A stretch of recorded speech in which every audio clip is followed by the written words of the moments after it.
Damn. Coming up, coming up. Tell the whole gang we coming up. Like his ass out, he running up. A bitch love me, she can't get enough. Coming up, coming up. I got money now, so what? I've been a saint since day one. That's what he gets them hate. When I hit somebody, yeah. When I beat somebody, yeah. When I turn out tonight, yeah. When I get that one, yeah. When I hurt somebody, yeah. When I beat somebody, yeah. When I turn out tonight, yeah. When I get that one. Cash rules everything around me, bitch. Grinding these streets was hitting those licks. Look me in the eyes and I wouldn't be shit.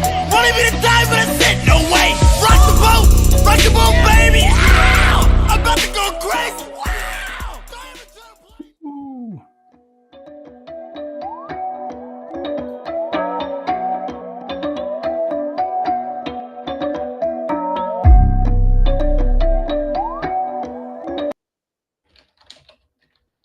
Good evening, all. Welcome to the Blockchain Report with Mike and Jeff, and we'll kick right off into it.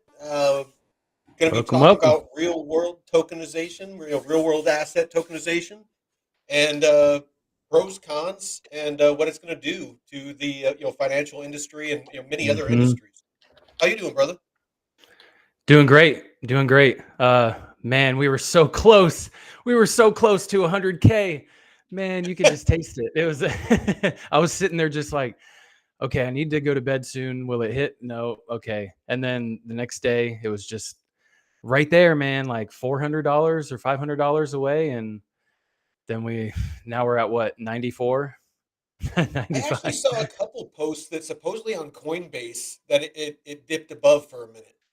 So I think the futures, because all the people that are doing the 100K Bitcoin push-up challenge, the 100 push-ups a day to Bitcoin hits 100K. The whole 100 push-ups. yeah. So I think somebody said that it peaked over on some exchange, but I wasn't sure which one. But I mean, if you want to count it, somebody post on Coinbase, but I didn't see it myself. Yeah, man, I honestly didn't think it was going to happen till early next year, but holy crap. I mean, when you start laying out the number, they were laying out the numbers on Discover Crypto, I think, and the amount of Bitcoin companies could buy, or these institutions or governments could buy, and they're swallowing up. Just one company could buy up a fraction, like all of the Bitcoin reserves for that day being mined, and it's yeah, dude. You don't realize that are moving into. I don't think people realize the players that are moving into this industry, and I mean, as small as the total market cap of all crypto is, there's some people that could come in and just wreak havoc. I mean, they could just rock the markets if they wanted to. Yeah. Well, you figure, what is it? BlackRock has, I forget how many $1 trillion of assets under management, and our whole market cap is, currently sitting at like what, just shy of 3. It was okay. It's over 3 still. Yeah, it's 3.24 trillion. Here, I'll share my screen. Yeah, and that's higher than it was in the last bull run, and we haven't even hit alt season. Yeah, dude, I'm so freaking excited. My portfolio is like what was it? Let's see. Let's actually go to it real quick. Let's see. DAG. Dude, DAG has been on a tear. It went from like 2 cents. It went from like 2 cents or something the other day, and has just been blowing it was up. Almost 6. Did it hit 6? Yeah, 2.5 cents, and it actually went up to like almost 8. It was 7.9. Oh shit! It was just on a tear, and I was trying to sell it, but I have it on uphold, and because of the volatility, they were wanting to hit me for like, I think it was like 10% to sell it. And I was like, I'm not giving up 10%. That's hell of a slippage fee, man. Yeah. Yeah. So I was like, I guess I'm holding it Wow. till it stabilizes some. But I was Oh wanting my to peel god. off some profits because I figured it Oof. would, with that kind of pump, it would retrace a bit. Yeah. Yeah, wow, that man, I saw it pump up to 5, but when it hit shit. Because I remember, Drew calling it out, and then when I was on the blockchain basement in Nashville, and Oh, I I remember I that. didn't realize I was sitting next to Matty B, and because he looked so different in person, and it Yeah, was yeah. so funny because I sent my brother, the video, and he was like, "Oh shit, you're sitting next to Matty B," because he loves Matty B, and I was like, "Oh damn, that was him." But then the guy from DAG sitting on the other side, and that's when I started learning more about the project. Um, I sadly I didn't get any myself, but man, that's a juicy play.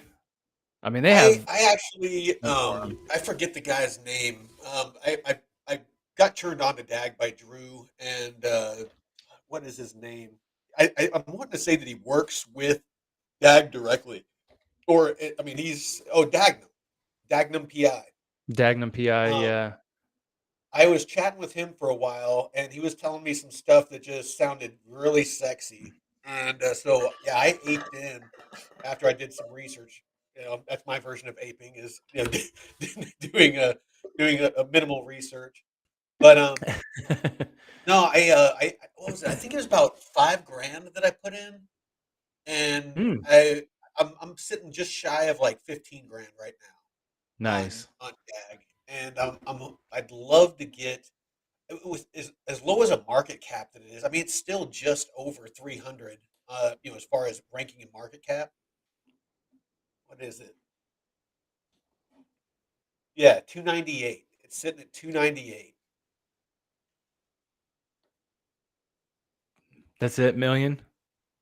No, number 298. As far as market cap ranking. Is that million No, no, or like billion? number 298. So like Oh, number Bitcoin's number 298. one, Okay. Ethereum's number Okay. two. Yeah, It's yeah. 298. Yeah, Oh, ranked what's by the market.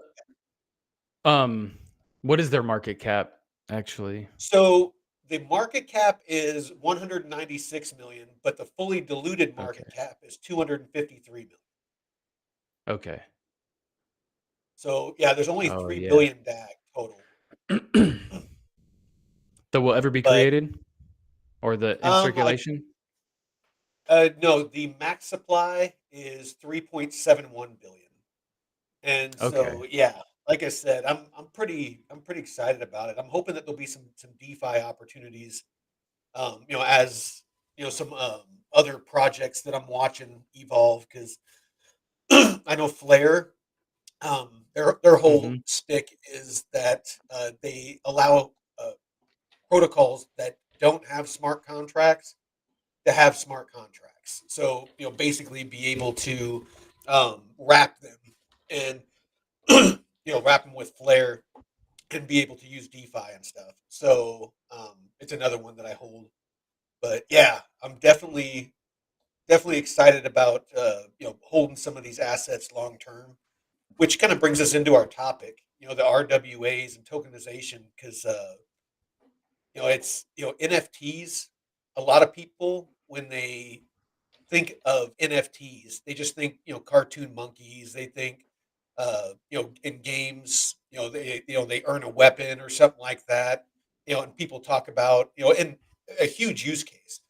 Um, Mhm. where you would actually own a weapon. Like if you found a weapon or earned a weapon or armor or something like that in a game, you would actually own it and be able to take it to other games, kind of like in that Ready Player One movie, Mhm. to where you could take it Yep. to different games, you could sell it to other people, whatever. It's yours to do with as you wish, which is awesome. I mean, that's badass. But what I am excited about, and I'll kick it over to you for your comments, but I'm excited about the financial sector. Owning real estate myself, something I'm always worried about is title theft. happens all the time. Somebody can walk into the county, and if they have the right paperwork, they can basically take get a deed to your property, take out loans on it, sell it, do all kinds of Hmm. crazy shit. And by the time you start getting late notices in the mail, they've taken off with all your money, and you have three mortgages on your property that you didn't take care of and have no legal recourse. There's like people that lose their homes over this shit. Um, Yeah. it takes out intermediaries. So like the need to have escrow and things like that. Like I don't know if you've ever bought a house or anything like that, but there's a lot of No. fees involved where Yeah. Yeah. yeah, like I give them my money, like to the escrow company. They hold on to it until X, Y, and Z according to the contract is satisfied, and then they release the funds to the seller. Yeah. And so with a smart contract, basically, like if you were buying my cabin from me, then basically we could do up a smart contract where it's like I agree to this price. These are the contingencies. Hmm. You want to do a walkthrough, you want to have it inspected, yada yada yada. And so as soon as both of us say yes, the price we agree on, yes, I did my walkthrough, yes, I had it inspected, then automatically, as soon as both of us say that, it releases the funds to you and transfer and to me, and then transfers the ownership to you without anybody in the middle and all of those fees. And so stuff like that to me is going to change the world because there's no Hmm. hours of operation. It's 24/7, 365. I could be talking to you halfway around the world, and we can do a business deal, do up a smart contract, finalize it all in the same conversation. Yep. Yeah. It's So powerful. It's very yeah, powerful, and it also prevents.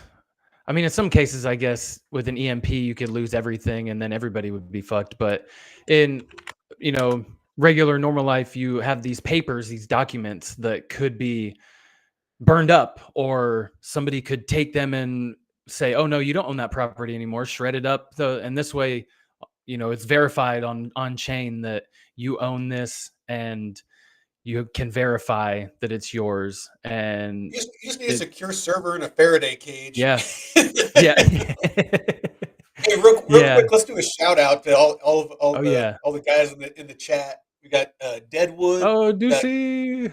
yeah, we got Deucey, and we got O'Breezy, all Oh, chilling. Breezy. So Crypto if any of Breezy. you guys got questions, Wispy.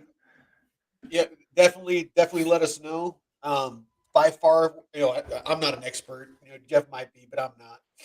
But I asked Grok to punt me some topics. But I'll kick it back to you, Jeff. What do you Some of the RWAs. Oh yeah, man. what do you got? So the biggest, the most popular one I hear a lot is Ondo Finance. I'm a Yep, I'm gonna throw this little screen on here actually. got me a bag of that. Oh, here, let me stop sharing. Yeah, you're good. Let's see which Actually, let me window. make you a moderator. I think I failed to do that.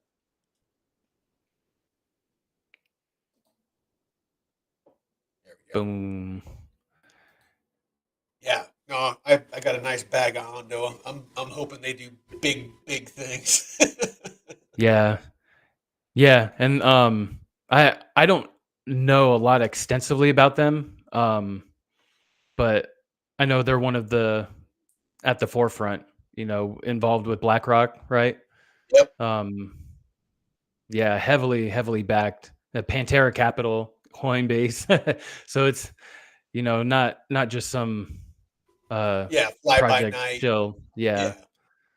Yeah. No, Um, it's I'm pretty much I shifted all through the bear market.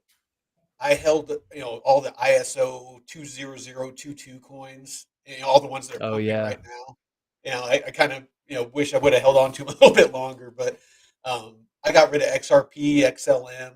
I have a small amount of HBAR, but got rid of most of it.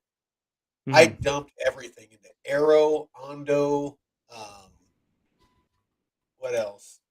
Arrow, Ondo, DAG, Avalanche, Moonwell, Flare, Chainlink.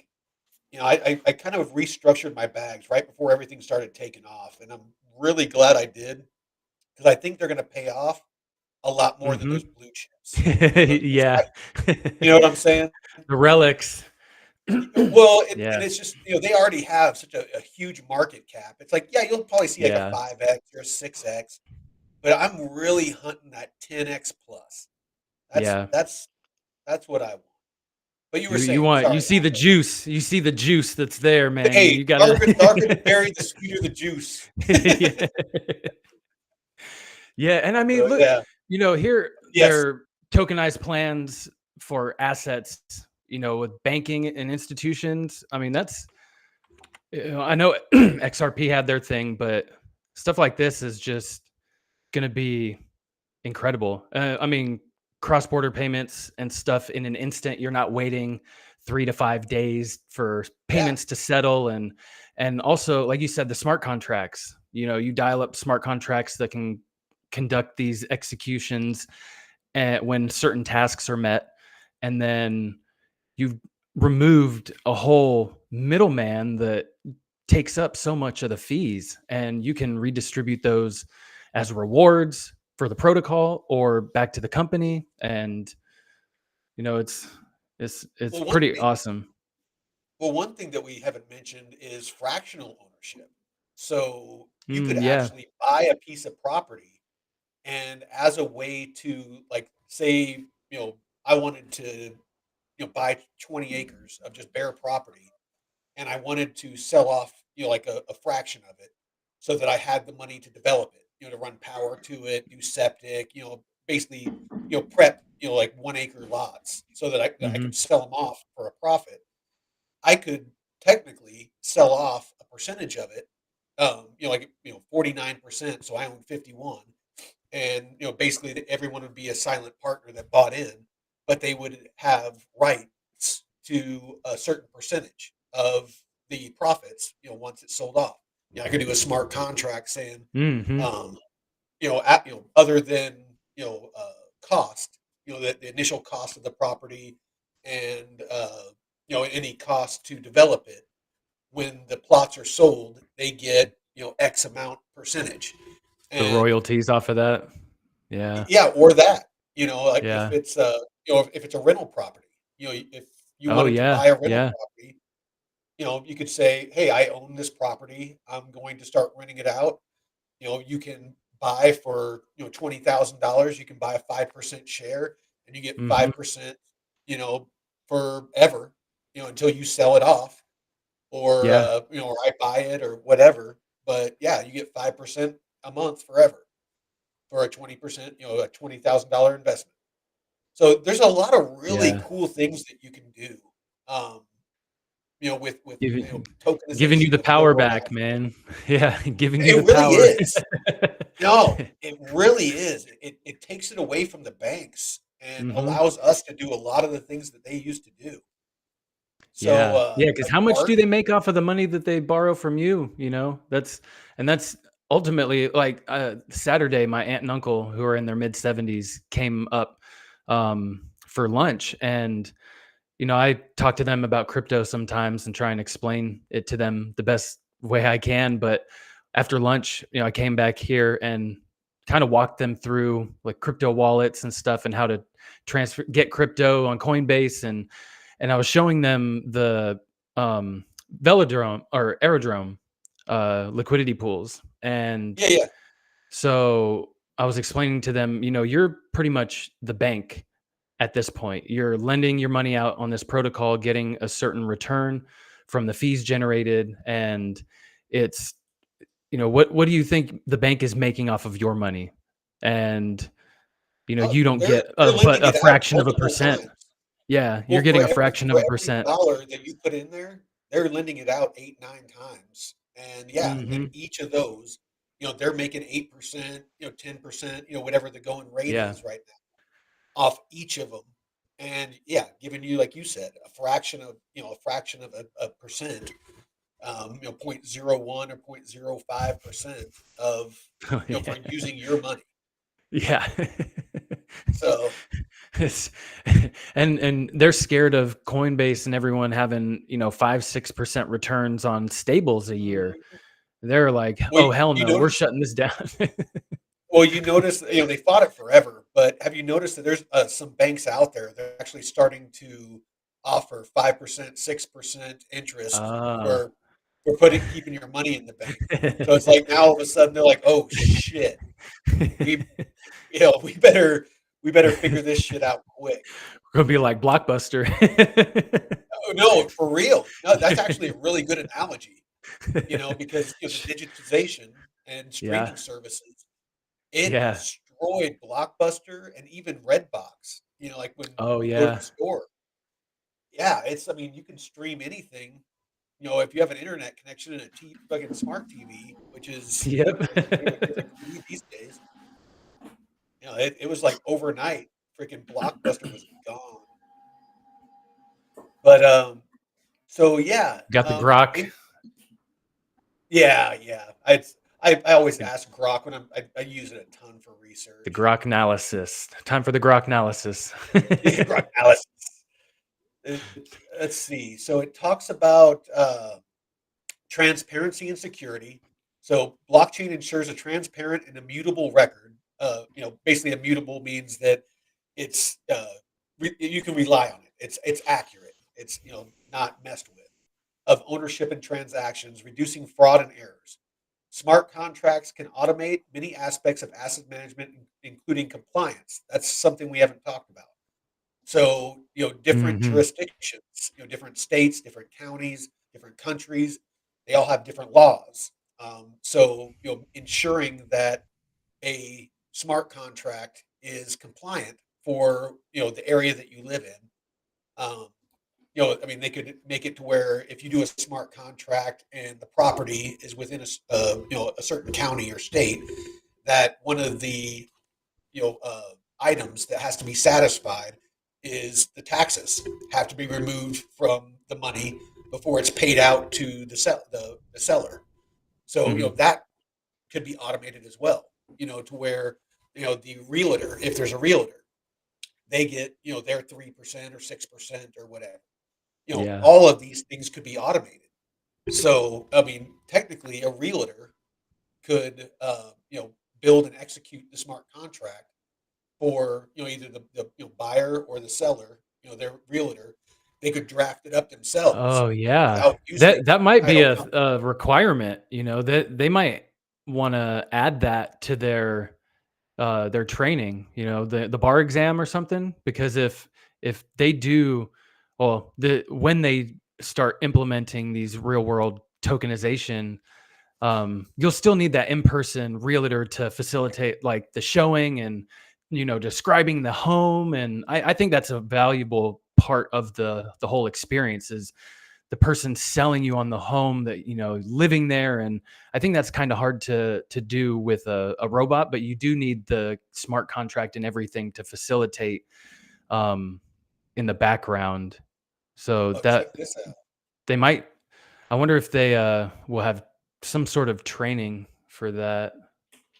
So Deadwood brought up something interesting: energy derivatives. So if I'm Hmm. getting his meaning, um, yeah, say that like me and you start building a solar farm or windmills Oh or something yeah. like that, then we could technically people could buy into it and get a portion of the power that the revenue that it generates from generating power. So there's a lot of really cool things that you can do with this, to where it's almost like crowdfunding. Yeah. As Or far if you want to start a homestead, man, and you have a bunch of yeah, people that you want to buy a bunch of land and build property on and have like a little homestead, and you got your friends and family around that you share in that economy. You have like your own little economy that you get your solar panels and set up that stuff. And you could even ask, get outside investments like, hey, you want to invest in our little solar farm or something? I don't know. Just, well, I endless mean, opportunities. technically, I mean, if if it was a big enough operation, you had a big enough solar farm, you can sell excess power back onto Mm. the grid. So if you had a solar farm, if you had hydro, hydroelectric, if you had wind, any of that, Mm-hmm. and potentially, it could be a revenue source for the community. So, depending on, how much somebody, bought into the community for, like if you did a development, actually, that's a good point, man. Like what if, like, down in Costa Rica, say, you bought 20 acres, split it up into 1 acre Mm. plots. Um, put a couple aside for like a community garden, had a Yeah. couple of acres for solar and hydro if there was a creek or something like that Yeah. powered the community. So it was like all off grid. But you also, for people that bought in and own an acre, everybody had an equal share on revenue that it generated in excess, and it would Mm-hmm. incentivize people to be more frugal about their lights and stuff like that as well, because Mm-hmm. the more frugal the community was, the more money they would make, and so it Mm-hmm. would be a great incentive. People that are into the green thing, it would be a great incentive. Man, Yeah. that's kind of Yeah. A lot cool. of I like to, there's a lot, man. We're so early. I had an interview earlier today with a project that I've been featuring. And just like it's kind of like Aerodrome, where they're using proof of liquidity and the flywheel technology.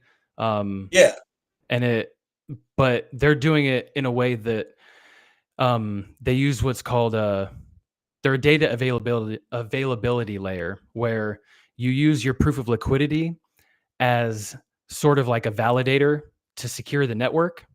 Um, so they run on the Cosmos ecosystem, and they're building out their test net right now.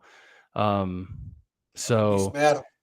it's yeah, and they'll be launching their own token, and you use their token called the Rise token to provide liquidity, and then you get their V Rise, which is kind of like the V Arrow token, and then you can stake that to their validators and earn a reward and stuff like you do when you lock up Arrow, and you can vote on the rebalancing of the pools and stuff. So it's like this stuff that we're building out. It's so awesome to see the creativity and just the depth of um The things that ways you that it can can be do. used. Yeah. Man. What up, Bob? Bob made it. Nice, nice. Bob, what's up, Bob? We got all the fam in here. You So need to play the so yeah, lottery. yeah, yeah. He's like I made it live. Um, so yeah, no, looks like Ducey. It sounds like that him and his roommate were just talking about.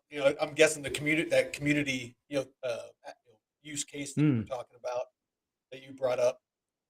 That's something I might have to think about because I'm looking at some property down in Dominican Republic and down in some other Central America, in places like mm. that. So that's kind of one of the investments I want to do when I start cashing out. Some of my money I'm printing on DeFi. Yeah. Yeah. So let's see what else we got What here. what So else did Grok saying? some of the challenges that Mm, it brings up is the need for a robust, scalable blockchain platform that can handle the volume and complexity of all the tokenized assets. Challenges include scalability, interoperability, and with between different blockchains, and the technical know-how to integrate or develop these systems. And it brings up Chainlink, which as anyone that's mhm. been in crypto for more than a day knows, it's more and more becoming the interoperability play. Um, I was thinking Quant was going to be the big boy, but lately it seems like all you hear about is Chainlink. What are your Yeah, thoughts? or Pyth. Yep, fifth, That's yeah. the more Solana based oracle. Hmm. Dude, that is one that I got like 5,000 tokens, and I didn't know anything about it until anything about the project until a week or so before the airdrop, and I saw it on Twitter, and I checked my wallet and I qualified, and I was like, holy shit. I didn't and that's because I use the blockchain a lot. I make transactions across all these different networks and use Solana. So it was like, oh damn, I I wonder how many other airdrops that I've qualified for that I missed because I didn't know anything about. Oh, for sure. No, hey But yeah, Bob, if I did something, it wouldn't be a prepper thing. It would be more just a conventional community. So just like a regular developer would do. Basically prep the sites. Put roads in. The building sites. Power. The infrastructure, and then have you know floor plans that people could pick from and have a builder that would build for them, or they could build themselves, and they owned it. It isn't the type of community where every yeah, it's not a prepper community. It's like a retirement community, or mm, expats or whatever. Yeah, I wouldn't. I, I've never understood people that are preppers and they try to do these massive communities. There's just way too many personality conflicts, disagreements, and preppers are odd folk to begin with. We are. yeah, We have to admit it. We move out in the middle of nowhere for a reason. quite a lot So of yeah, alphas. Quite a lot of alphas. I think you yeah, kind of have to be in that to be a prepper because it does take that kind of, you know, personality to really get that shit going. Because you can be like, oh, I can prep and just package a few things here and there, but no, if you got to be like hammering down on everything. You got your shelving units and everything stocked up, and you're meticulous with everything. So it's it takes an extra yeah. level of dedication. No, oh no, for sure. There's actually some. I was just thinking that there is a potential for art, like fractionalized ownership of art, and I think I saw a Mm, project that was looking to do that. Um, I think it was Crypto Casey. I was watching and she mentioned it. There's a company doing it already. I don't know if they're using blockchain to do it, but it would be a really good way because the rich have done it forever. As hmm a tax shelter, they buy Yeah. art, and then the piece of art will be donated to a museum. And Yep. so basically, it's a way for them to take money and stash it in an asset that they gave to charity. They still No own it. taxes. Yeah, but there's no taxes on it, and I'm not Yeah. sure the ins and outs. Don't take my word for it. I'm just going off the little bit that I've learned about it. But I know that the rich do use it for tax reasons, hmm and it's almost always an appreciating asset.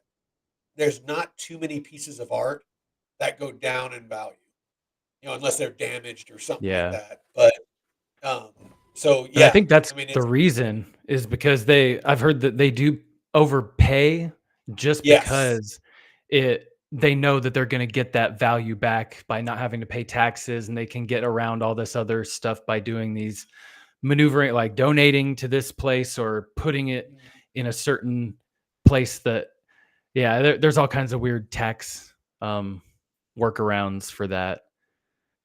And yeah, I you'll have to see if you can find that because it kind of is perfect because this project right here, they're also building out. They just kind of finished their test net phase one, and it was minting real world assets on the blockchain. So they had different things like shoes or art or jewelry or wine, things like that you want that's there's some tokenized that are people that are into expensive. wine, and there's some Yeah. expensive ass Yeah. bottles of wine. Yeah. And they made it like a little gamification thing. You earned experience points for minting a certain asset. So you had to write a description, put the name of the asset, and it you're building out a product like that. Um Now I will it be Okay, one of the top projects long term? Who knows, but um, the the fact that more projects are building out stuff for real world assets is important, because like real estate, Grant, I can't find the article I read, but Cardone was talking about doing this real world asset company with his brother, and I don't remember what it is, but I mean, he's a real estate mogul already, and he's big on tokenizing real estate assets and having it on the blockchain, and they're deeply involved in the space. So I think they would know of the best way to do that. I gotta show you this. Sorry, Yeah. I found it. It's called Masterworks. But look at these fucking things. I could paint these. Oh my god. They're going for like 20K, freaking 110K. It's like, oh really? hell no. It's like, well, was it Hunter Hell Biden no. a while Yeah. back was taking paint in a straw and blowing it at a canvas, and people were buying them for like hundreds of thousands of dollars. Like, look at this. What the fuck is this? They probably still had some blow in there. Hey, look at this. $5,500. He drew a fucking cannon with some shitty cannonballs. From here, that looks like a dick. That looks like no, it totally does. With a turd in the front. Oh, it's fucking ridiculous. A pile of turd and be like. Oh man. I saw better drawings on Superbad. Dude, it's yeah. Yeah, no, it's Bob. I mean, it's you gotta, you really gotta think about these things ahead of time, because as soon as you start cashing out crypto, you got long and short-term capital gains that you gotta, think about. So if there's a way, and that's why I've gotten so big into DeFi, over these past 3 weeks, coming up on a month, is I've been trying to figure out ways to not, trigger a taxable event. I don't mind paying taxes whenever I, do take profits that I plan on spending and stuff like that, or reinvesting in other things. But if there's a way that I can deleverage my risk, for the bear market, by moving assets onto different platforms, or if I can take out loans on my crypto, Yes. and use those loans to buy things, like art, fractional ownership of art or real estate or things like that, to where, I never triggered that taxable event. 100%, I'm going to do that, because if I make like 500K, if I 10x my, my bags, I'll have anywhere between 500,000 and $1 million, and you bet that I don't want to be paying freaking 200,000 fucking dollars to the government for cashing that shit out. You know what I'm saying? Hell no. And so, yeah, I'm gonna find every way possible to secure that value, to protect myself against the bear market and, Uncle Sam, because, I'm not going to break any laws. I'm going to pay, the taxes that I, legally need to pay. But if I can legally find a way to not, you fucking best bet. Yeah. Well, So, you bring up a good point that I hadn't considered, is one is the taxable event. You sell one asset to buy another, and you'll get taxed on that. Well, how you would need a protocol that would facilitate the whole transaction in one, right? Because if you want to, I got you. Take, your DeFi, yeah, you have some stuff in DeFi protocols that don't necessarily link to real world assets. So you would have to exit those positions and then go to the real world asset platform, right? Or would it all be facilitated under one thing? Basically, what I would plan on doing is I plan on going to places like Moonwell, any platform that you can borrow and lend. Yeah. And basically putting it on there, taking out a loan against it, and then using the loan to Yeah, Yeah. and Okay. basically, taking it, taking that cash and using it to do DeFi or to buy real estate, or things like that, to So, because where loans aren't taxable, right?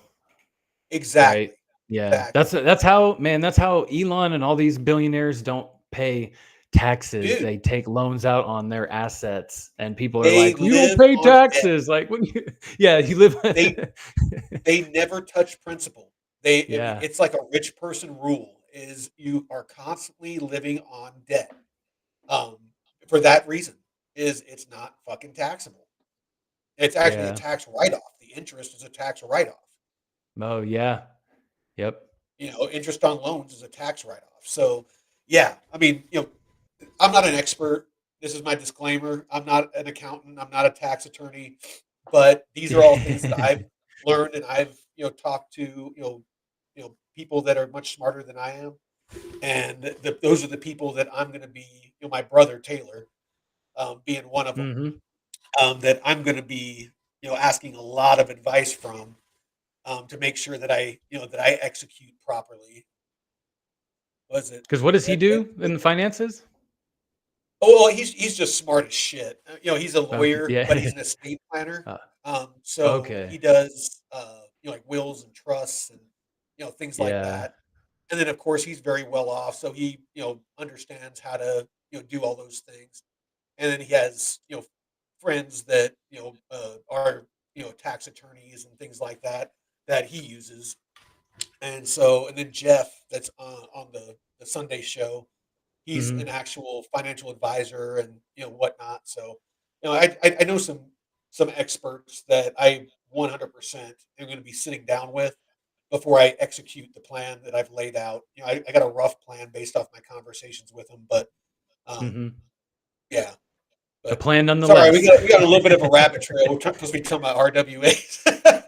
Oh no, that's. I mean, it's kind of all like together, wrapped up in one. Because you got the DeFi stuff, which by itself is powerful, but real world assets where you can utilize those. And like until you brought up the solar panels and kind of monetizing those as tokenized assets, I was like, oh shit, you could have your little community self-sustaining, be have its own real world assets and off the commodities and stuff that they produce. And it's very, very powerful.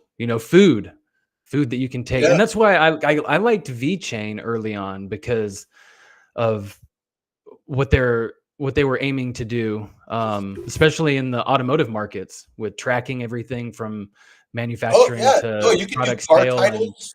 yeah, I mean, car you can do titles. car There was titles. You a can tokenize car in titles, I think it was passports. in South Carolina. There was a house that sold as an NFT earlier this year, or was it last Yeah. year? Um, yeah. So That's it.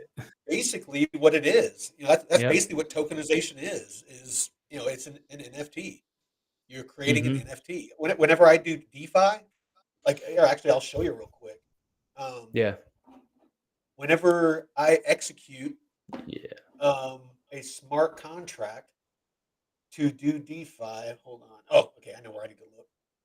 Yeah, O'Breezy and Bob, I'm going to use my bags of crypto to get a bag lift. Go get some plastic surgery, get my Backlist. old man sack lifted, get some Botox, get the Yeah. wrinkles out of it.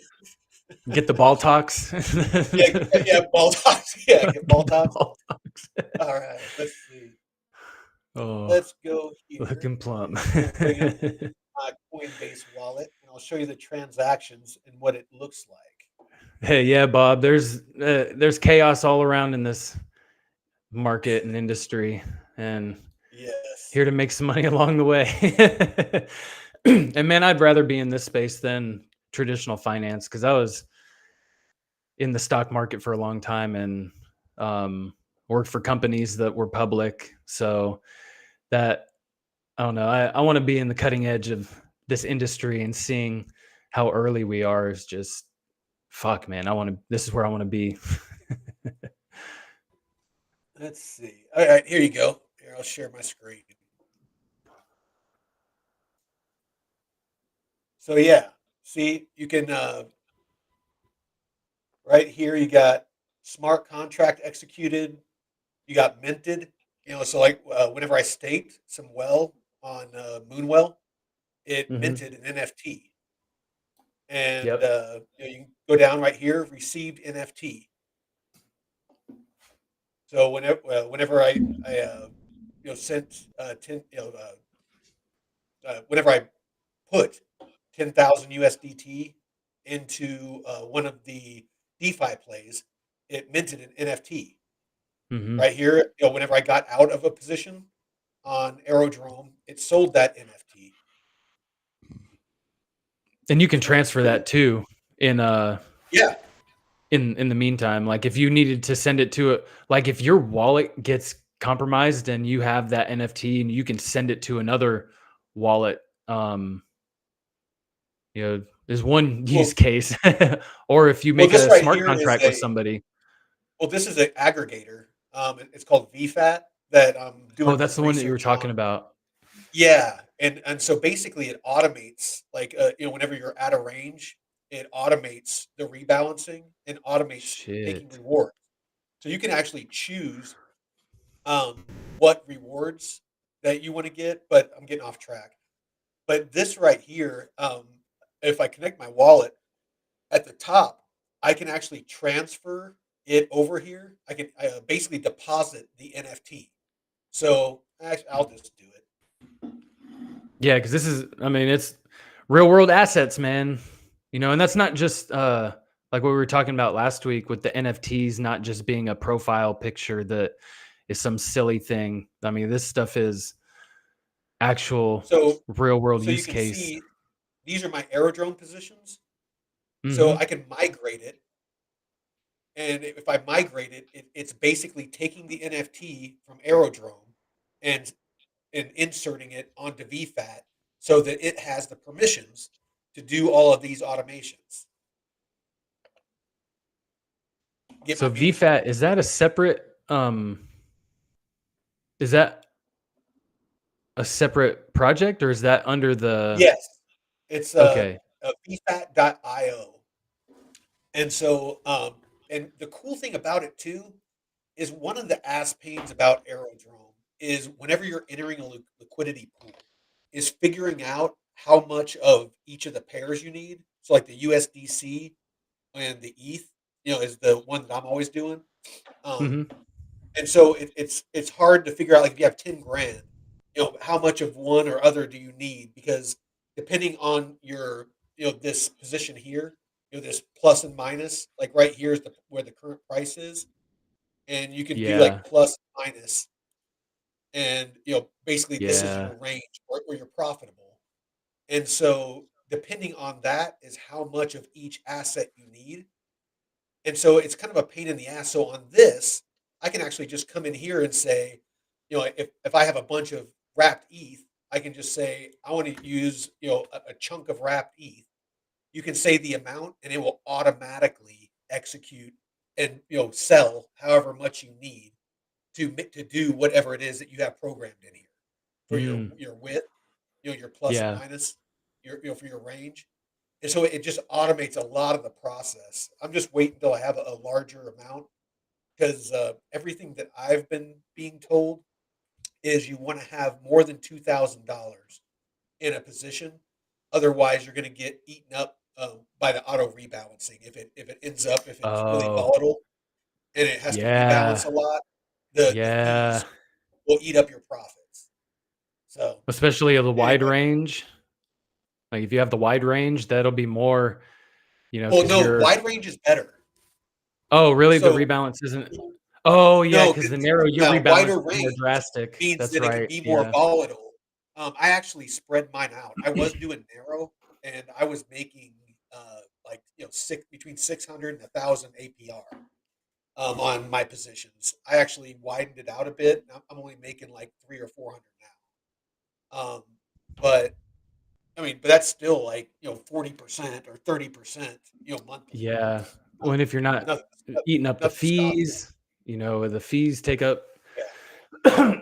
and also your time too. I started on the narrow the first week or the first like 3 or 4 days, and was like, let me widen the range a little bit, and it really helped because you don't have to manage it as often, but I think the returns are more consistent. Um, let's see. Oh yeah, Bob, you got to watch the Arrow stuff.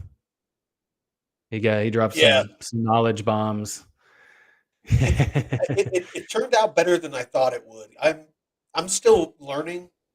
One thing I learned about being in the military and being an instructor and stuff like that is, the more proficient you are at something, the better you can instruct on it. And hmm I am by far not an expert. I've been doing it for like 3 weeks.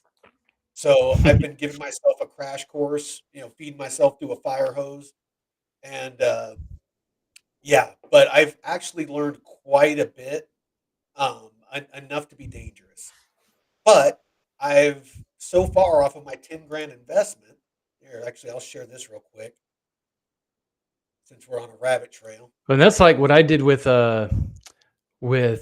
when I got into leverage trading, 3-4 years ago. I started with $10 and just did like a 2x, and I was shaking. I was like, why am I shaking right now? Because I didn't know what to expect. I didn't know if it Yeah, was gonna all my money was gonna be gone in one move, but I started small and slowly understood how it fluctuated, and increased my risk appropriately I'm gonna go through some most of of the these. time. I'm gonna go through some of these comments real quick.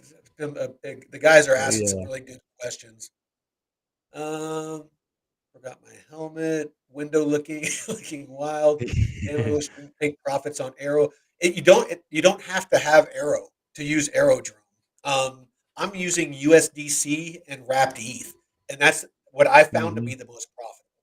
So don't feel like that you have to have Arrow to use Aerodrome. Find a liquidity pair that you like. I highly suggest that you watch the video I did. Pick something that you wouldn't that you want to stack bags of. So like there's one that's like a wrapped ETH SWE pair. So like if you wanted, if you felt good long term holding SWE or ETH, no matter what it does, you're going to be stacking one or the other. If it's a wrapped ETH SWE, if it goes down, it's going to sell off your SWE for wrapped ETH. If it goes hmm up, it's going to sell off your wrapped ETH for SWE. And so basically, no matter what, you're going to end up with a full bag of one of those. Um, but and then of The course you're SWE was earning. more likely to go down more than Yeah. it would if USDC, and opposed to the other side. But if you Well, want to there's a take that wrapped risk, ETH SWE yeah. pair. Okay. Okay. So yeah, but there's also stablecoin pairs and stuff. hmm Um, but yeah, it's not too late to learn DeFi. Start out with something small on Aerodrome, just to get a hmm feel for it, and how it works. Because don't chase. And one thing I will say is do not watch the dollar value. And I'm saying that while I'm showing this. But watch the amount of tokens that you earn because as the market's going up and down, it's going to affect the dollar amount. So you hmm might be stacking a shit ton of fucking crypto. You might be getting a bunch of Arrow as um, for using the protocol, and then you're making you're stacking bags of each of the pairs. So if you're in a wrapped ETH USDC pair, you're earning Arrow for putting your liquidity on the platform, but you're also earning fees on both USDC and ETH that you're stacking as well. So hmm 24/7, you're stacking bags. And you can take those and sell them into USDC and put those on other DeFi and basically just spread out and have DeFi bags on different platforms. Um, Yeah. Doing well. I'm earning like 18% on just USDC, 100% stable, no risk other than if the platform goes tits up like some of them did in the bear market. Um, but you're making 18% off of a stable coin, and that's where I plan on putting a lot of profits. That I'm going to take here in the next while. But just in the past 20 days, I'm averaging $93.65 off of per day off of that Yep. 10 grand investment. So I've made about $1,873. I went from, and this is with the market volatility. I went from about $9,400 to where I have 11,321 just in liquidity pools. This over here is a lock that I have with Arrow that I have locked for 4 years. But yeah, I mean, learn DeFi. It is Yeah. going. It is the next level of crypto. Um, you know, you can trade and make a lot of money. You can make 30% in a day or an hour, or, but you can lose a lot very quickly. With DeFi, if you do it right, you can mitigate and almost eliminate a lot of the risk. You can put Hmm. stop losses in. Um, as long as you're earning a certain amount, you don't have to worry about. And I don't even pay attention, to be honest. Of what is that? The APR. Impermanent loss.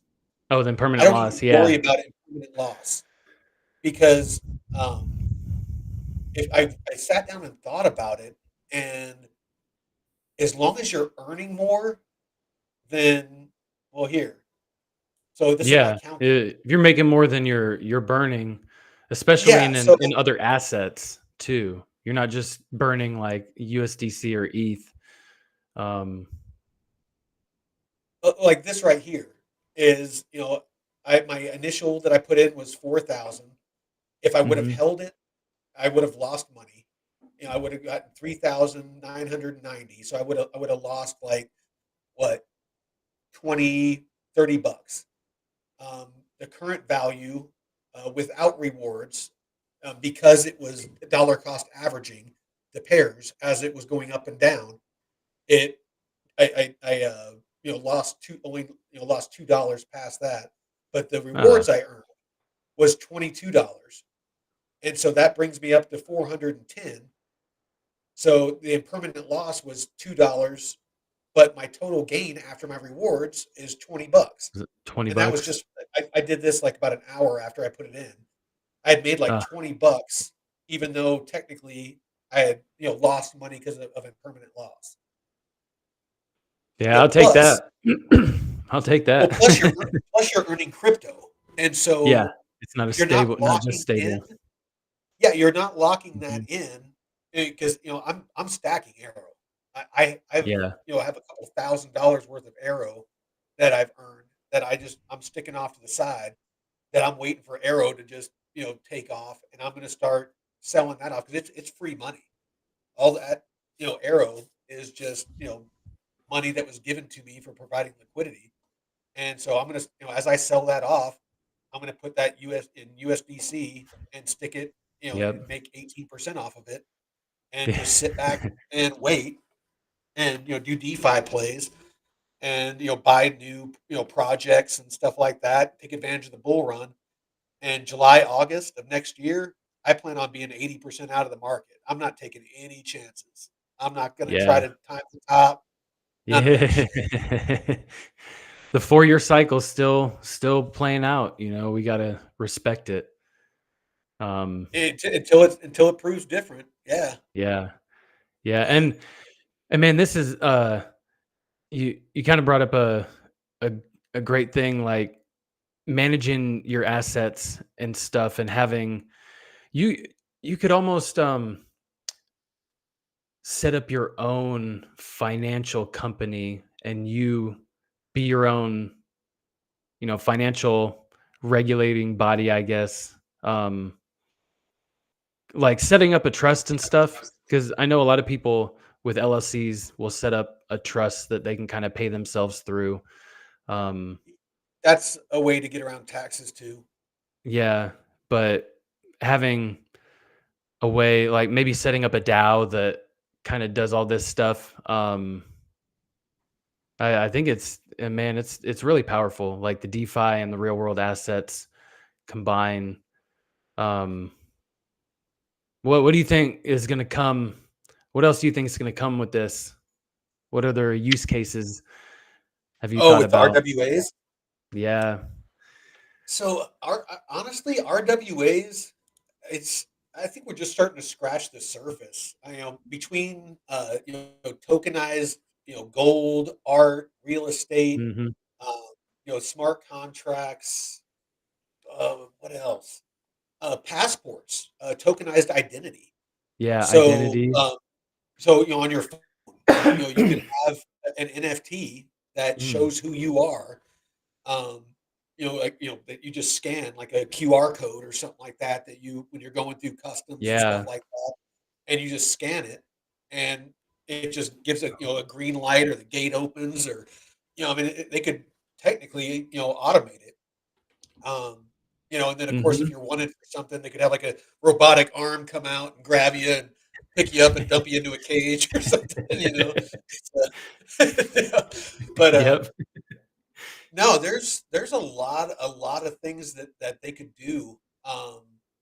One of the guys mentioned, you know, that businesses, could do fractional ownership where like if Oh somebody yeah. wants to start a bakery or if a corporation wants to there's definitely gonna have to be some legislation because honestly it sounds more and more like it would be considered a security because you know there's a contract involved, there's Hmm. a promise, Of there's a value. centralized entity that would be executing the contract, and there's dividends that are being paid. Hmm. And I believe that those are those pillars, the, the, the fucking SEC Yeah. uses, the rules that they use that they were trying to get, XRP for, um, that, that dictate if it's a security or not. Yeah. So there's definitely, and I'm glad Trump won for crypto Yeah. because he's doing the right things. I wish the Democrats would have done it, but they seemed like they were geared towards keeping the power, with the status quo, with the Yeah. banks and with the big boys. But if Trump does what he says, he's been interviewing people to be the crypto czar, and he's already talked to Armstrong from Coinbase and a Yep. couple of other people. And that would be huge because they would actually get some legislation drafted that was crypto specific and not just trying to shoehorn crypto into TradFi, which would Yeah. have just destroyed the innovation. Yeah. Yeah. That shit that they were proposing a few years ago was just awful. I mean, you essentially being a considered a broker and all this crazy stuff where you have to Oh KYC every yeah, wallet and all this nonsense, just nonsense that it's yeah. not even Where crypto. You're just taking it and yeah, I so let's bad. see, Yeah, have a good night, Bob. Bob. Bob says he's kind of surprised that Discover Crypto hasn't banned him. Yeah, it's. I don't know if you heard. Bob was telling me that he tried to join that Telegram chat, a group of Josh's, I and saw not his a reflection comment. of Josh. What's that?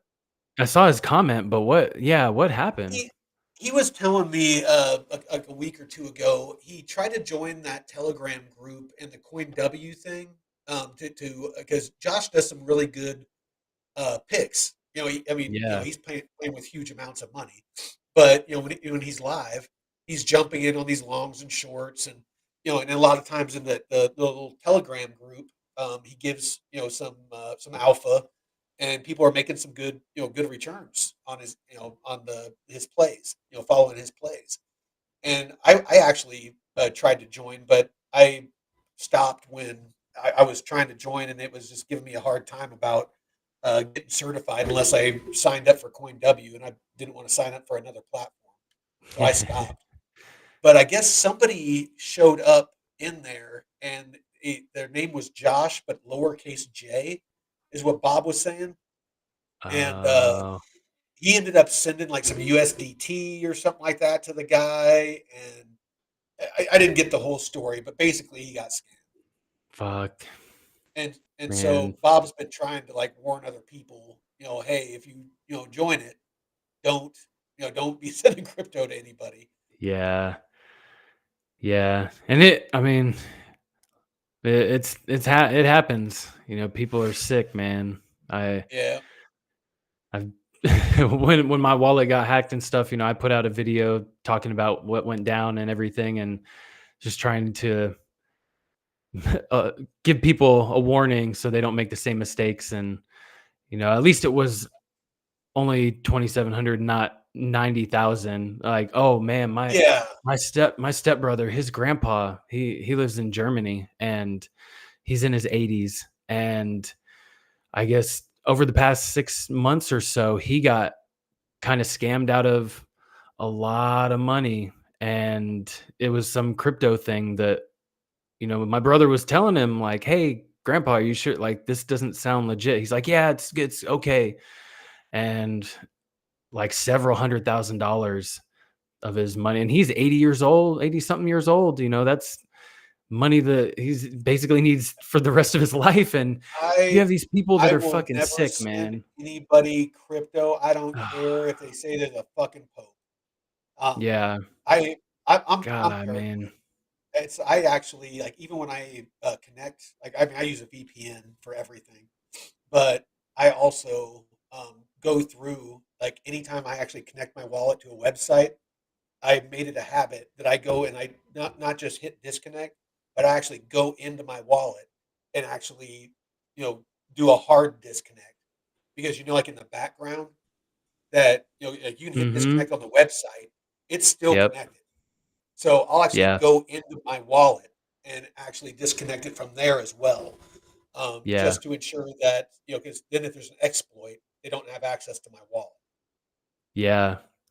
Yeah, that's what happened with mine. I was using a test net and their front end got hacked and my wallet was still connected. And MetaMask doesn't do a good job of having that option. There's other wallets that do a good Oh job. shit! Um, Elevator man's in here. oh, welcome, Don't worry, welcome. elevator man. We're not monetizing anyway. You don't got to buy Yeah, I people know. memberships. We're just two crypto dudes that hanging out talking shit. Shooting the shit. I appreciate you coming though. No, my cousin actually called me the end of the last bull market. He had about 15 grand in Shiba Inu, and somebody got a hold of him and was like, send me your sheep and I'll double it and send it back to you. And Oh no. he did it, and then he called me right after, and he was like, dude, you got any sheep left? You need to send it to this guy. He's gonna double it for you. And I was like, please tell me that you haven't sent it already. And he You- and he was like, yeah, I just sent it. I was like, oh, dude. I was like, you just lost 15 grand. And he goes, no, no, no. I'm like, yes, yes, yes. You lost 15 grand, brother. And and then the so sickness set. yeah, it was. Oh, hey, elevator man. We just started this channel.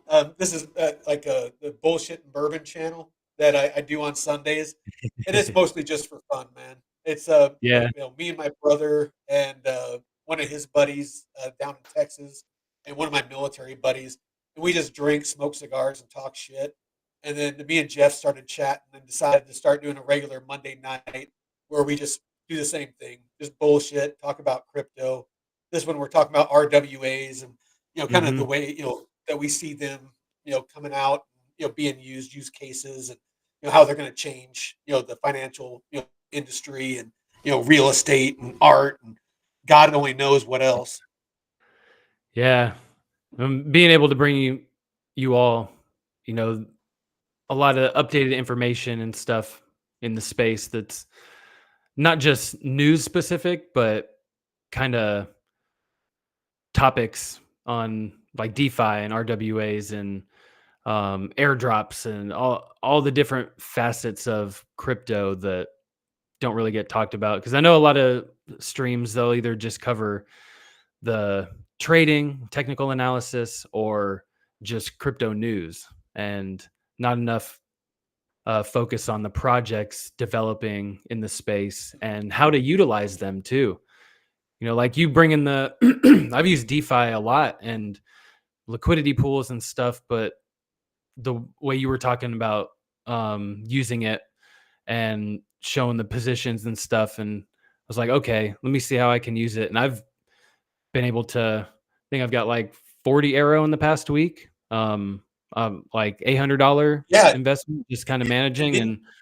Didn't you just do like a stable pair or something like that? No, I did the wrapped ETH, Okay. USDC. Yeah, but dude, Yeah. that's 40 free arrow. I mean, Yeah. if it hits $10 this run, like some people are saying, you made $400. Just off my money sitting there. And that was Yeah. what I took from my helium miner that was just sitting Yeah. there. So I'm like, oh, this money's just sitting here. Helium can go up and down and shit, but so can this asset, but I'll be earning money off of that. I'm already earning rewards off of the helium miner from Yeah. it just sitting there, but that money I So can, yeah. And if people have assets sitting there just sitting, dude, put it there's in $100, 500. there's one or two major things that I've learned from mentors. I always seek out people that are successful.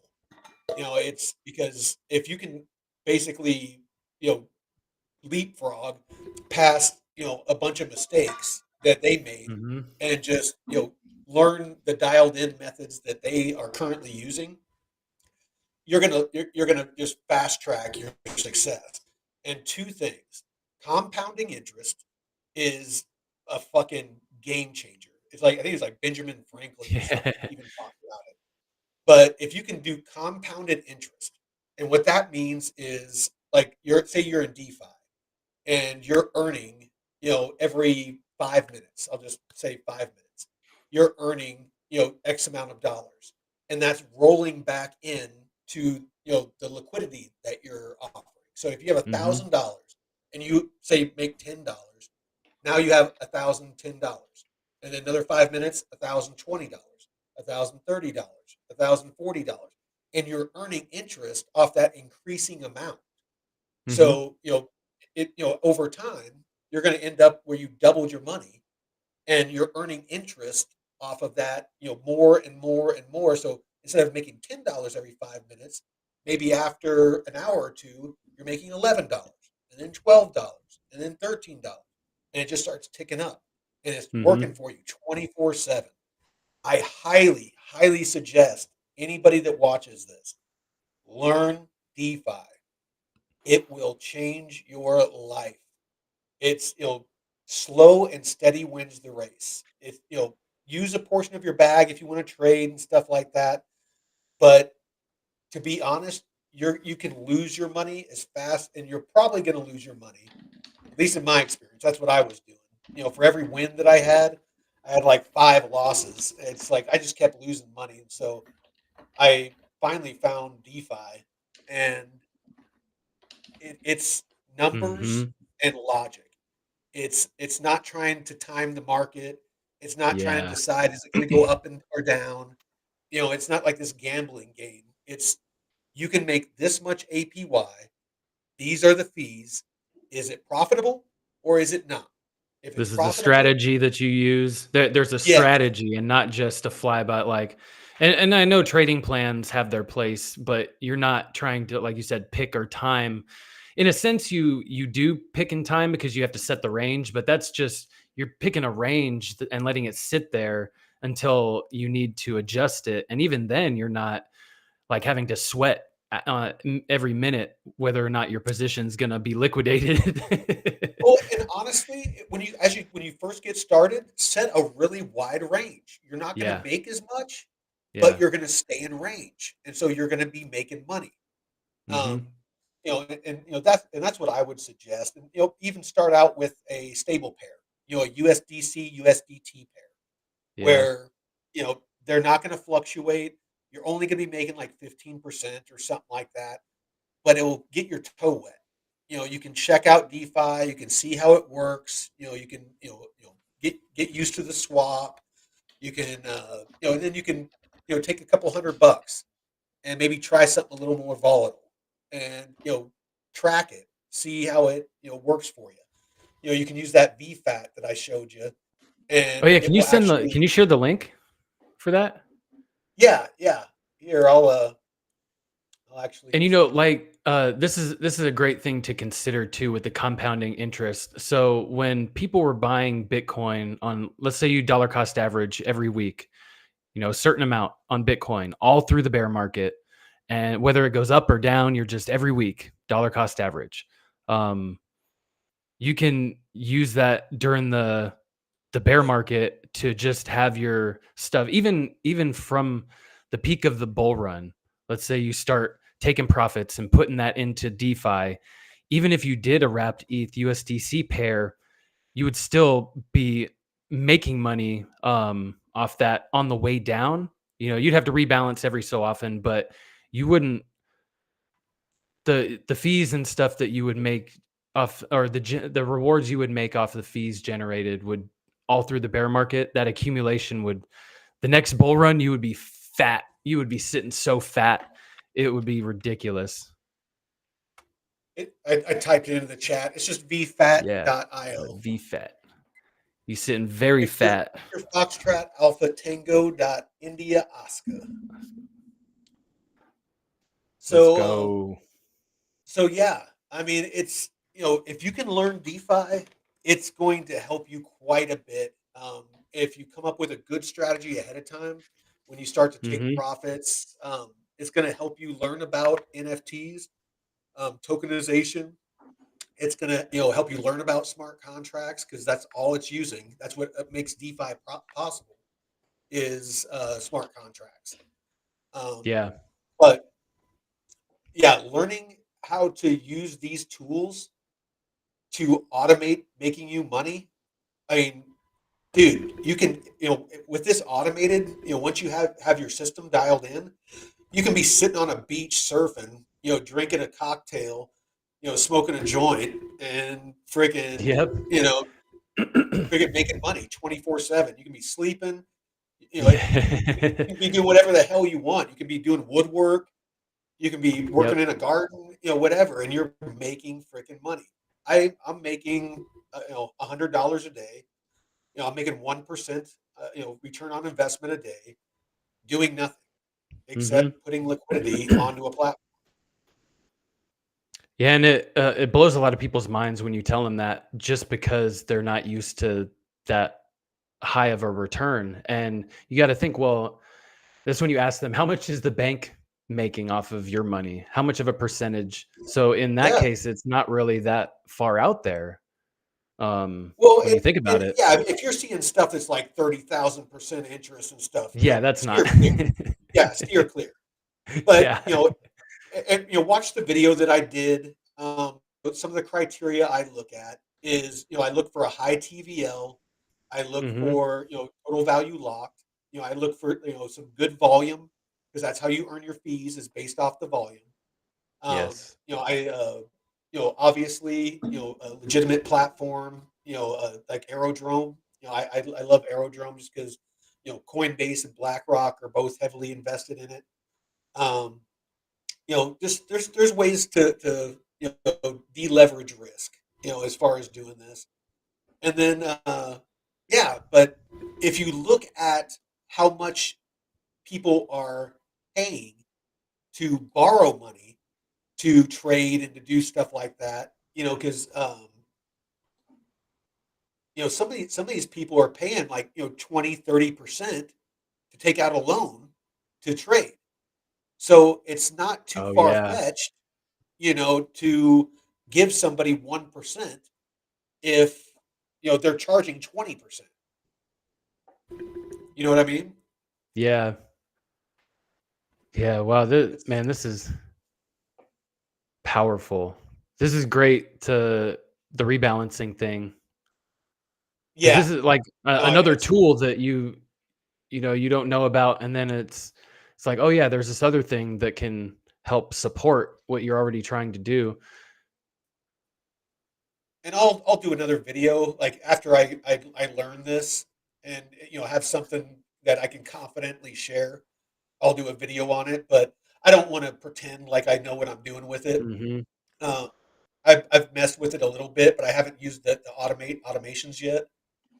Uh, but Okay. I but I do want to get in there, and I've done some research and slippage.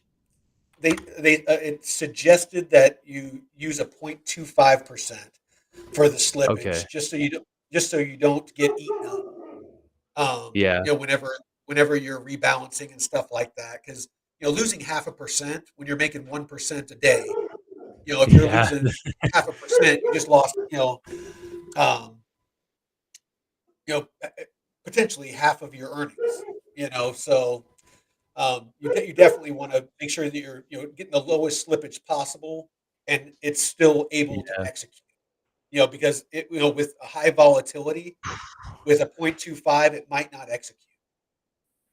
Yeah, and man, I've seen some people just get killed by the slippage, especially on mainnet.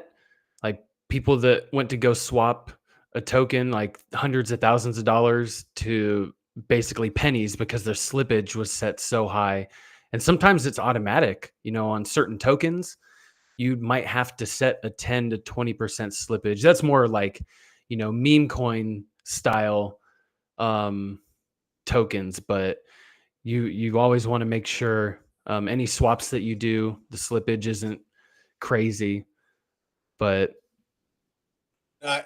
Elevator man, I'd be curious what you're doing. I know we've talked a little bit, and it sounds like you made some money off like selling a business or something like that. So I'm guessing that you have a decent amount. I haven't found too many high APY plays for Bitcoin.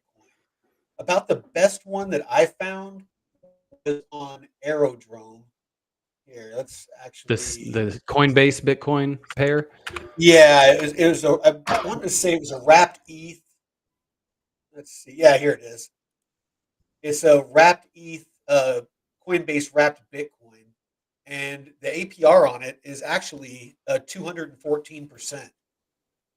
So you can make a roughly Hmm. roughly 20% or 18% monthly return, on a wrapped ETH Bitcoin pairing. But again, it's as it goes, the price goes up and down. So this one Yeah. here, since I clicked on it, I can go down here to the pool contract. I can copy that. I can go to what data and let's see. What am I looking for here? Hold on. Getting old. Lost my train of thought. Yeah, and mining itself it can be everyone talking about mining. Oh, that's what I was doing. The mining stuff can be very, very tough. Just a heads up. It's honestly, it's too technical for me. Yeah. I really want to get into it, but I want to wait till I have a decent amount of money to where I can make and do it right and make sure it's profitable. Yeah. Let's Yeah, the see. profitability is the biggest thing. So here is another website that I use. So I showed you where you can copy the pool address. You can come to Dune, and this is a dashboard that I use. It's a data aggregator, and you can scroll down here, and this is one of the ways that I find profitable. Let's see, emissions. Here we go. Um,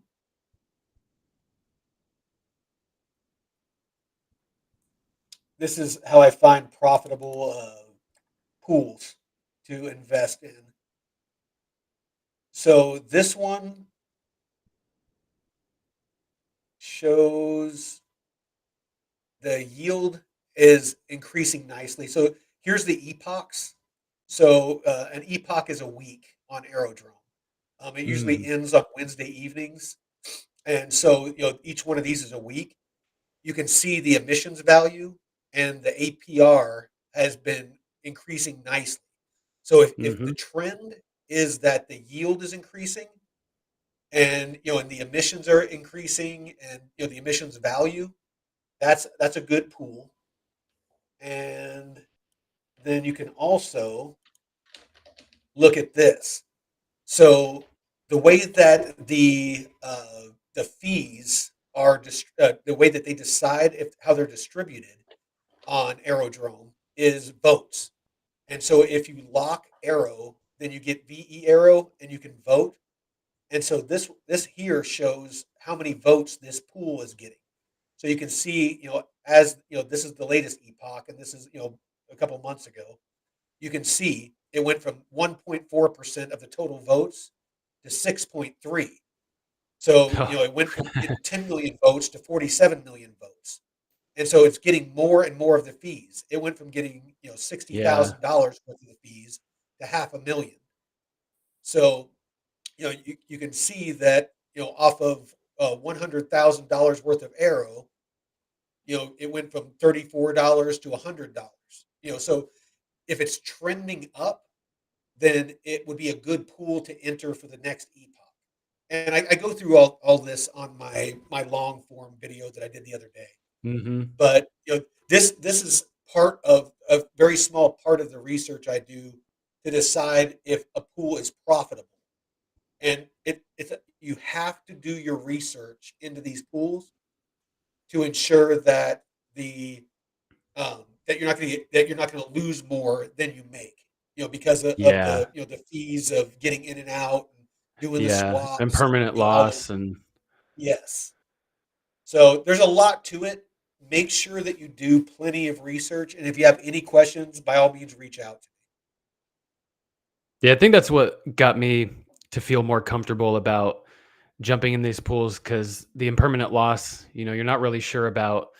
And you hear about this mystical thing like, oh, I could, lose money if it goes out of this range. But, like you said, set a wide range. And me. especially Yeah. in times of volatility, um, bear market, you can set a narrow fucking range and be sitting on there for weeks, just and you'll be Yeah. fine. But now you want a more wider range, especially um, if you and don't use more than you're willing to lose. But it's yeah, Well, and here I'll studying show you. what pools are because you do want to know how much TVL and how much volume it's generating. So is it worth me investing my money here for the fees? Well, and you're right, 100%. And I'll even share like this is the wrapped ETH USDC pair that I'm in currently, and this is the range that I set. I mean, you can see it's a super wide range. Usually, my range is like Mhm. about what this Yeah. where this is ranging, and Yeah. I'm constantly going out of range and back into range and out of range and back into range, but I'm making a really high percentage. But I don't want to be watching it with the holiday, and so I just put this Nope. nice wide range, and it just has room to roam. And Mhm. I just know that if ETH goes above $3,800, that I need to get on my laptop real quick, or if it goes below 3,240, I need to jump on my laptop real quick. Um, but you know, Deck Screener, another great tool. Mhm. You can actually like say I wanted to research and see a range on that Coinbase wrapped Bitcoin and wrapped ETH pair. I can do I can paste that pool address into here, and it will bring it up Comes for right up. Aerodrome. And basically it will bring it up. And so you can do research. And so basically right here it has the Bitcoin before wrapped ETH. So you want to invert the pair so it's a wrapped ETH Bitcoin. and you can see I was doing my research on this before. So basically, you can look at it, and it's just like technical analysis for trading. You can see where resistance and support are, in these different ranges, and you can say, all right, well, this is where, like, if I was, down in here, if I was going to enter, or say up in here, say we were thinking about entering right now, you can bring your lines up, put a little bit Mm-hmm. below, this support, put a little bit above that resistance, and look at it. You can, and there you go. There's your ranges that you would input into Aerodrome, and whatever percentage it is whatever percentage return is, and but you can be more confident that you're not going to fall out of range. If you want to not watch it as much, widen it out a little bit. Yep. You're going to make less APR, but you're not going to have to watch it as much. Burn less And of fees. course, what's that? Burn less fees Exactly. from rebalancing. Exactly. Yeah. I'm rambling. I got Yeah. off on a rabbit trail. I'm just like super pumped about DeFi right now. No, it's been great because it's definitely helped me a lot. Because now I'm using my money in more efficient ways. So it's been a Yeah. good learning experience for myself too. And I've been in You it. brought, Well, well, you brought up an awesome point.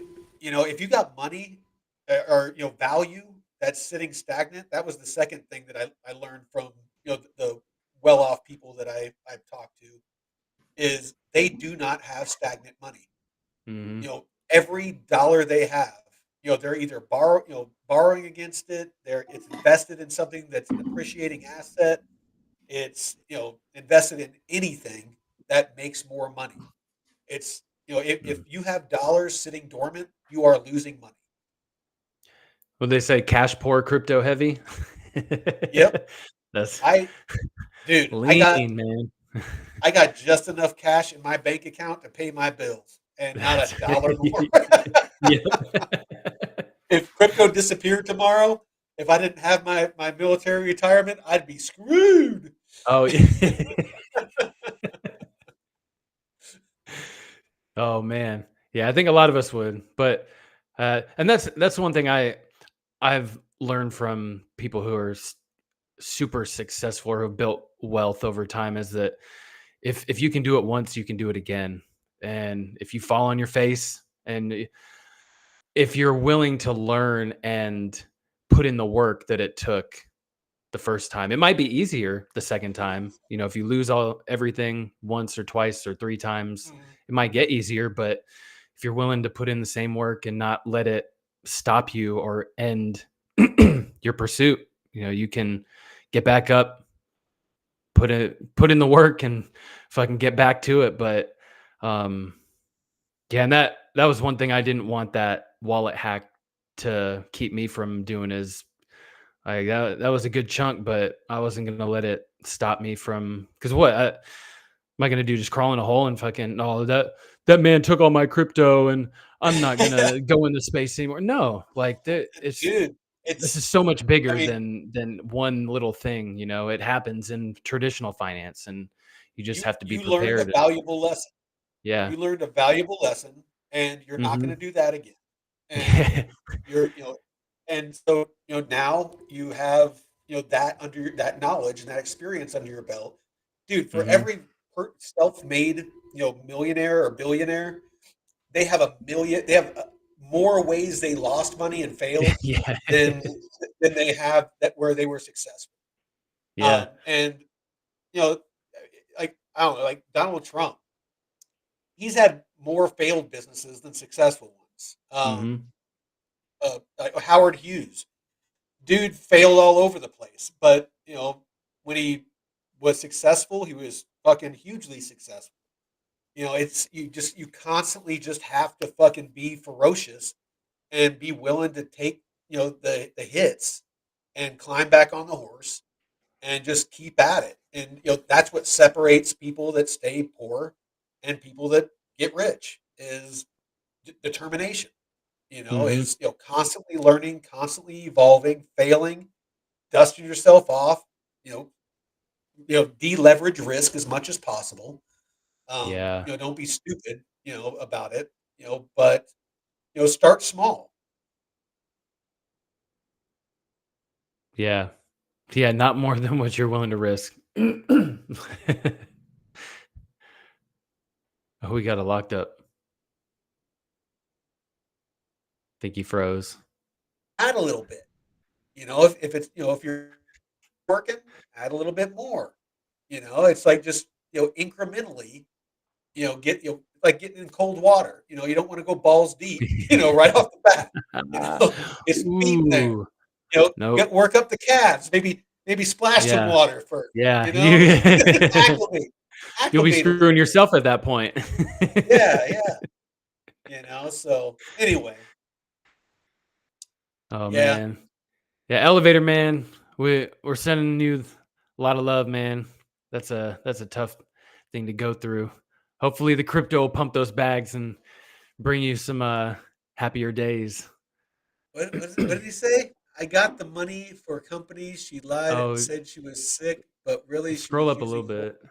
therapy and list 72 pounds. And now she is like, give me money so I can get an apartment.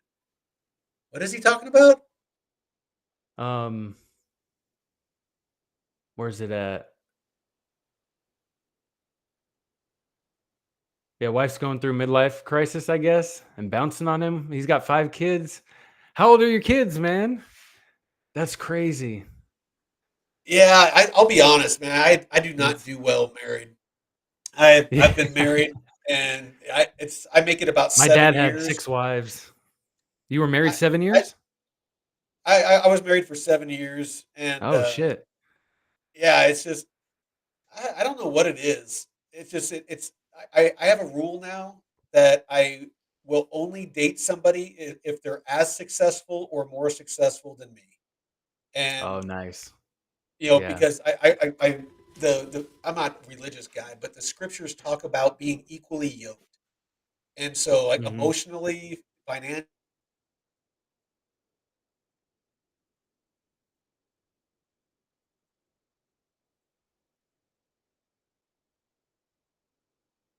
You stuck. After themselves. It's going to cause conflict and strife. If you're constantly the one paying for everything and the other person isn't paying for everything, it causes tension. So I find if both people are giving everything equally, that it works out better. And so yeah, basically Yeah. that's my whole thesis is if somebody's matching my energy, then it's a good thing. If they're not, I don't push it. I don't, argue. I don't. I'm just like, Mhm. cool, you do you. Yeah, don't let But somebody yeah, else legal drain you. contracts. I will not get married ever again. That's a Well, lot to go yeah, through. I'm not getting married though.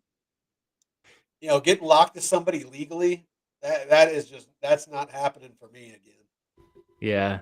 It's such a messy, and there's no upside. Like I said, for being a dude, if you're the one that makes the money and owns assets and all that, there is zero upside to you getting married. Dang, he's got twins and 3 twin girls 13 and 3 boy, boys? 13 boy, girl twins that are 9 and a 2-year-old boy.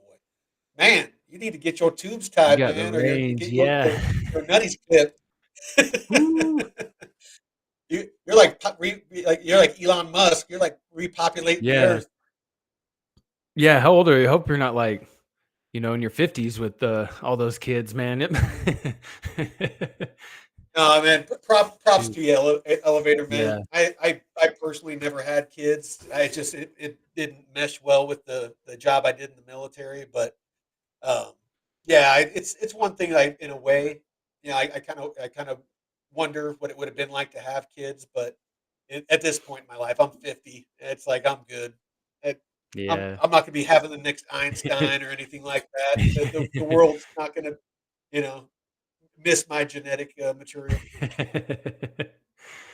Yeah, and it's a lot to step up and handle that responsibility as a single Yeah, parent too. And I've seen a lot of friends I've and been a some dad. family that's oh yeah. So it's Yeah, no, the stepfather. yeah. She had 3 boys, and so yeah, I was a dad for 7 years, but yeah, I just never had any of my own. Okay, yeah, yeah. It's not for everyone, man. Yeah, my dad had like kids with four different. He had 4 kids with 4 different women, but he was married 7 times. So he Holy, was, yeah, he was all over the place, and was he he could polygamous? never really. He was just one of those that he, I, he was a ladies' man, I guess. I guess so. Damn. But yeah, he never really could handle a stable relationship because he served 2 tours of Vietnam War, Oh, and even before that, he had a lot of, traumatic issues in his early childhood on, so it kind of well, it instilled was this, the like, '60s. You know, abandonment, there's yeah. there was free love going on. Oh, no, there it man, I would not wish what he went through on anybody.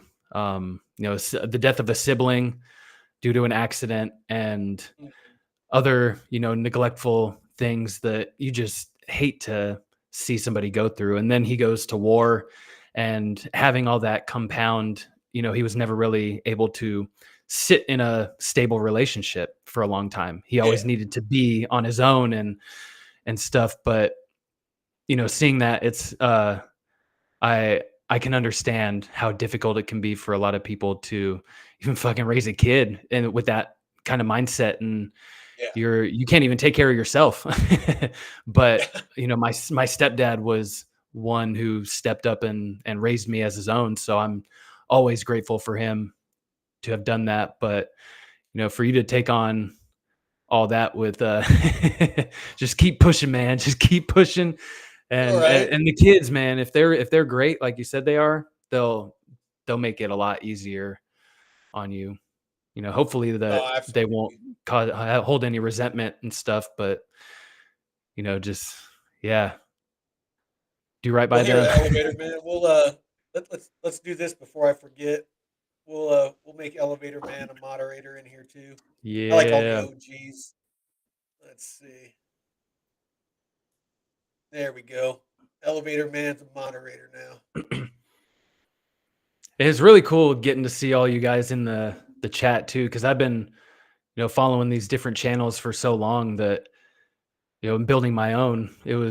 I've been wanting to get out there, but I wanted to wait till I at least had some kind of voice in the space to to connect with others and just grow and meet really cool people. And it's been awesome to see the kind of cross with everyone on the different channels and supporting everyone. It's amazing. Amazing Yeah, communities, I man. I actually, I mean, to be honest, most of the reason why I enjoyed doing the Sunday and now this show is the this crypto show. It really forces me to do a deep dive onto whatever topic we're going to talk about, and learn more about different aspects like airdrops. You're very Mhm, knowledgeable about airdrops. I knew nothing about them until we did that show where we talked about them. DeFi. To be able to do a video on it, you have to be somewhat proficient on it. So I mhm, spent 3 weeks doing nothing but 8 9 hours a day you know learning about DeFi, and just to learn enough to where I could somewhat speak on the topic enough to do a video of my experience so far. And there's still so much more to learn. But yeah, yeah, we'll just I guess we can go ahead and just cut it off there. But no, I appreciate all you guys showing up, and as yeah, always, Jeff, and I definitely love doing this Monday night show with you. So yeah. yeah, we'll chat, and we'll decide what the next one's going to be about. Maybe one of the guys here can shoot us a message on something that they want to hear about on the next episode next week. Yeah. Yeah, and it really gives a good opportunity to talk about these topics in a wide range. And oh, did you freeze again? I think he froze. Yeah, it froze for a second. Oh, there you are. And it's good to dive in deep in these discussions and even going down some different rabbit holes, because it lends you to different ideas, like the communal thing where you can kind of monetize your power and stuff on your own, and all these different things that you don't normally get in a short form discussion or just doing a quick 5-minute, 10-minute research. We talk about these things and explore ideas and how they could be beneficial, but this has been really great to explore these different topics. And even myself, I'm in the space a lot, but I still am kind of green on a lot of this. Yeah, so it's been awesome. And yeah, everyone else, share your topics if you want us to cover something and do deep dives. Yeah. He said mining. Yeah. Elevator Man said mining, so we might have to think about. That'll be a rough one because I mean it's yeah. We'll do our best. We can do mining. I'll take a look at it.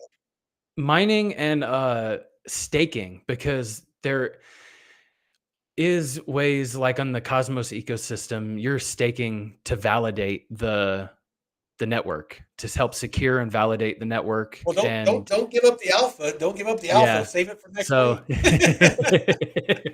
tease there. Yeah. Drop a little teaser. All right, man. I appreciate all you guys. Elevator Man, Deucey. Who else we got still here? Is Deadwood out? Deadwood gone. C90 was here. Oh, Breezy. Who else? Yeah. Scrolling through. We had a bunch of the OGs in here, but yeah, no, we'll take a look at doing mining. But yeah, the Sunday show is just bullshit and bourbon. It's the same place where the blockchain report here is, but it's just Elevator Man. It's me and my brother, who has a law firm and a title company down in Texas.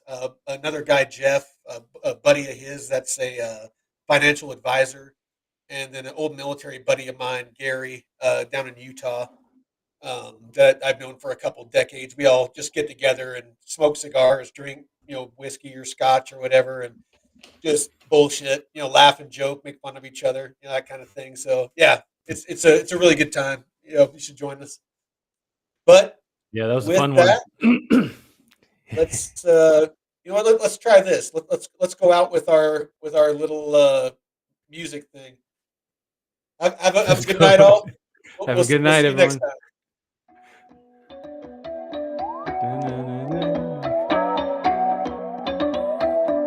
Here goes.